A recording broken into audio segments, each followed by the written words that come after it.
This is Land of Havilah, 1 Samuel 22. After David left the rocky hiding place, he went on the run from Saul, first to see Ahimelech the priest in the last chapter, then to King Achish of Gath, now verse 1. David departed from there and escaped to the cave of Adullam. Comment: David's now about 18 miles southwest of Saul's location in Gibeah as the crow flies. The modern site of the caves of Adullam overlooks the valley of Elah, where David killed Goliath. Still in verse 1. When his brothers and all his father's house heard it, they went down there to him. Everyone who was in distress, everyone who was in debt, and everyone who was discontented gathered themselves to him, and he became captain over them. There were with him about 400 men. Comment: David's brothers and all his father's house came to David at the cave, plus about 400 others. Everyone who was in distress or in debt or who was discontented gathered themselves to David, and he became captain over them. That's what happened to David sometime after he left the rocky place, the rocky hiding place, and it's also what happened to Christ after he left the tomb. Over time, Christ gathered a number of people to himself. Notice the type of people who gathered themselves to David. They're the same kind of people who gathered themselves to Christ over time. Everyone in distress, debt, or discontented. In Christ, we find comfort from our distress, payment of the debt of sin, and resolution of our discontentment. We find peace, in other words. Jesus said, quote, "My peace I give to you, not as the world gives, give I to you. Don't let your heart be troubled, neither let it be fearful." John 14:27. So we're seeing here a very clear continuation of the allegory which is illustrating Christ through the life of David. People are coming out of Saul's kingdom, which represents the kingdoms of this world, the kingdoms under the influence of the ruler of this world, who is Satan, and they're joining themselves to David, who represents the king of the world to come, who is Christ.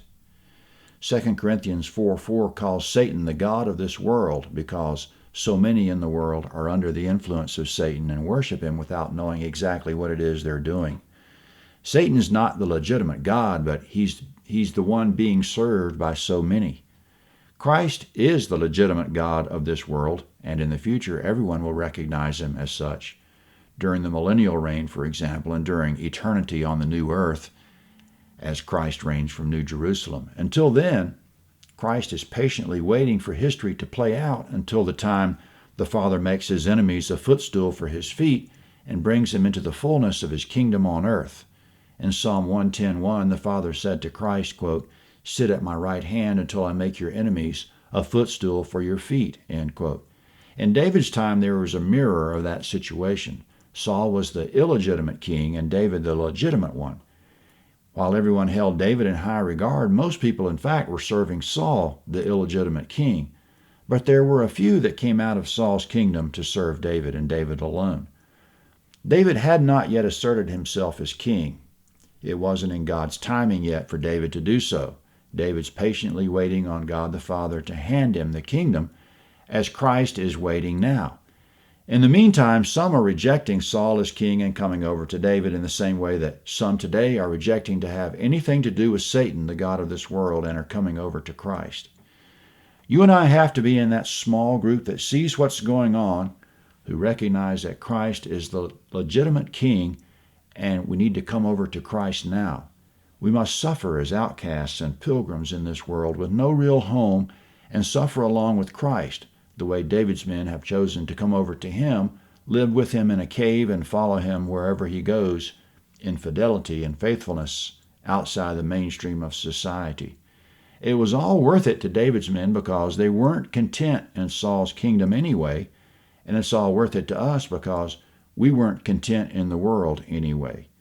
When David comes into the fullness of his kingdom, his men will come in with him, and when Christ comes into the fullness of his kingdom, we'll come in with him. Verse 3. David went from there to Mizpah of Moab, and he said to the king of Moab, "Please let my father and my mother come out with you until I know what God will do for me." He brought them before the king of Moab, and they lived with him all the time that David was in the stronghold. Comment: David's parents aren't safe in Israel, so he took them to Moab, which was a foreign country on the other side of the Dead Sea, and he set them up to live with the king of Moab. We remember that Christ made arrangement for his mother to be taken care of by the Apostle John, John 19:27. And Christ makes arrangements for us to make sure that no evil will befall us, in the sense that there isn't any calamity that can come near us in the ultimate sense. We'll come out safe in the end. Proverbs 18:10, quote, "The righteous run to him and are safe." And notice in verse 4, it says that David went back to the stronghold, and we live there in the stronghold with Christ, as David's men lived in the stronghold with him. It's safe in the stronghold of Christ. Now coming up, we have the first mention of a prophet named Gad. There's the tribe of Gad, but now there's a prophet named Gad. Verse 5. The prophet Gad said to David, "Don't stay in the stronghold. Depart and go into the land of Judah." Then David departed and came into the forest of Hereth. Comment: David and his men have moved from the cave to the forest of Hereth, location unknown except that it's somewhere in Judah. Verse 6. Saul heard that David was discovered with the men who were with him. Now Saul was sitting in Gibeah under the tamarisk tree in Ramah with his spear in his hand, and all his servants were standing around him. Comment: Saul's somewhere between Gibeah and Ramah under a tree, and he has his men in attendance. He heard that David was discovered, so he knows that David's in hiding, and he knows that he has hundreds of men with him. Verse 7.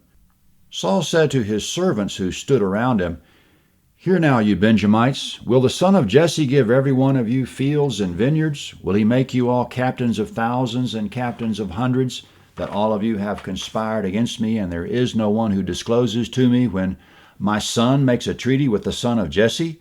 And there is none of you who is sorry for me or discloses to me that my son has stirred up my servant against me to lie in wait as it is today?" Comment: Saul's been taking possession of the best real estate and vineyards and passing them out to his officials. Yahweh predicted the king would do that, by the way. 1 Samuel 8:14, quote, "He will take your fields, your vineyards, and your olive groves, even their best, and give them to his servants," end quote. And Saul's honoring those who are faithful to him by making them captains of hundreds and thousands, as Yahweh said he would, 1 Samuel 8:12. But Saul feels like he's not getting any value for his investment because no one has prevented David from slipping away. But the fact is, none of them has assisted David, but Saul's paranoid. And Saul asserts that David is lying in wait for him, out to get him, in other words, which is also a paranoid delusion. Now Doeg the Edomite steps up. He was there when Ahimelech the priest gave David bread and the sword of Goliath. Verse 9.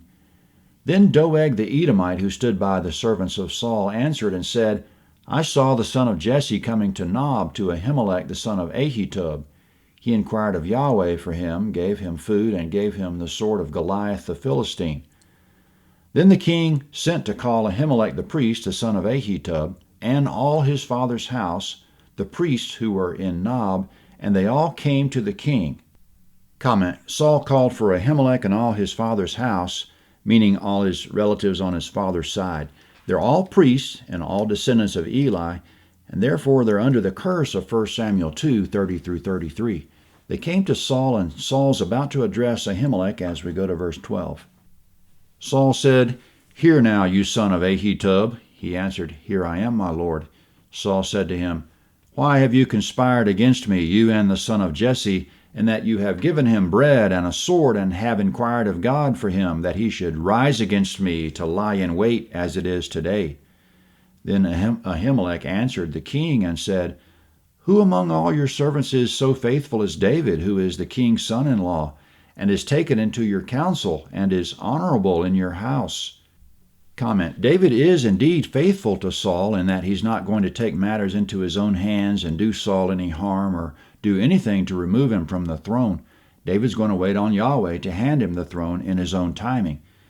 Ahimelech goes on trying to convince Saul he doesn't have anything to worry about from him or from David. Verse 15. "Have I today begun to inquire for him? Be it far from me. Don't let the king impute anything to his servant, nor to all the house of my father, for your servant knows nothing of all this, less or more." Comment: Ahimelech says, "This isn't the first time I've inquired of God for David. He's been going out and fighting your battles, and of course I inquired of God for him." And we remember that David tried to keep Ahimelech safe by telling him falsely that he was on a mission from Saul. Verse 16. The king said, "You shall surely die, Ahimelech, you and all your father's house."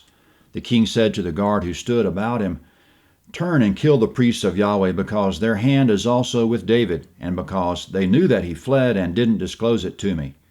Comment: Not true. The priests did not know anything about David being on the run. Ahimelech professed his innocence in verse 15, saying he knew nothing about it, but Saul doesn't believe it. Still in verse 17. But the servants of the king would not put out their hand to fall on the priests of Yahweh. The king said to Doeg, "Turn and attack the priests." Doeg the Edomite turned and he attacked the priest, and he killed on that day 85 people who wore a linen ephod. He struck Nob, the city of the priests, with the edge of the sword, both men and women, children and nursing babies, and cattle and donkeys and sheep, with the edge of the sword. Comment: Doeg the Edomite killed all the priests who came to Saul. Then Doeg went to Nob, the city where they lived, and killed all the men, women, children, and livestock. This fulfilled Yahweh's curse on Eli's descendants by wiping out all of them, except for one priest who escaped, coming up. Verse 20. One of the sons of Ahimelech, the son of Ahitub, named Abiathar, escaped and fled after David. Comment: Abiathar is a great-great-grandson of Eli, 1 Samuel 14:3 and 1 Samuel 22:20. He went to David, and as we find out in the next chapter, he brought an ephod with him, which is a sort of vest worn by priests. So Abiathar came ready to serve David as a priest in exile. Verse 21. Abiathar told David that Saul had slain Yahweh's priests. David said to Abiathar, "I knew on that day when Doeg the Edomite was there that he would surely tell Saul, 'I am responsible for the death of all the persons of your father's house.' Stay with me. Don't be afraid, for he who seeks my life seeks your life, for you will be safe with me." Comment: Abiathar was fleeing for his life when he came to David, and David says, "Stick with me and you'll be safe." That's the chapter. We should note that 3 of the Psalms came out of this chapter. David wrote Psalm 57 with the cave of Adullam in mind. He said in verse 1, quote, "In the shadow of your wings I will take refuge until destruction passes by," end quote. And David wrote Psalm 142 about hiding in a cave, which says in verse 6, quote, "I am brought very low. Deliver me from my persecutors," end quote. In both those Psalms, David expressed confidence that Yahweh would come through for him. So when David told Abiathar he'd be safe, it was a statement of faith. David wrote Psalm 52 about Doeg the Edomite who killed all the priests. He said in verse 5, "God will break you down forever and uproot you from the land of the living." 1 Samuel 23 is next at landofhavilah.net, 1 Samuel 23. This is the map of 1 Samuel 22. After feigning insanity in Gath, David left and came to the cave of Adullam here. His family and 400 men from Israel came to him there.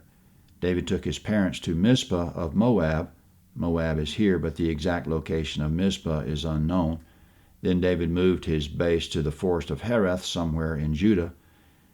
Meanwhile, back in the vicinity of Gibeah and Ramah, Saul met with his men under a tree. They called in the priest from Nob here. The priest came from Nob to Saul, and Doeg killed them. Then Doeg went to Nob himself and wiped out the priests' families, but Abiathar escaped to David. Last known location somewhere in Judah in the forest of Hereth. 1 Samuel 23 is next.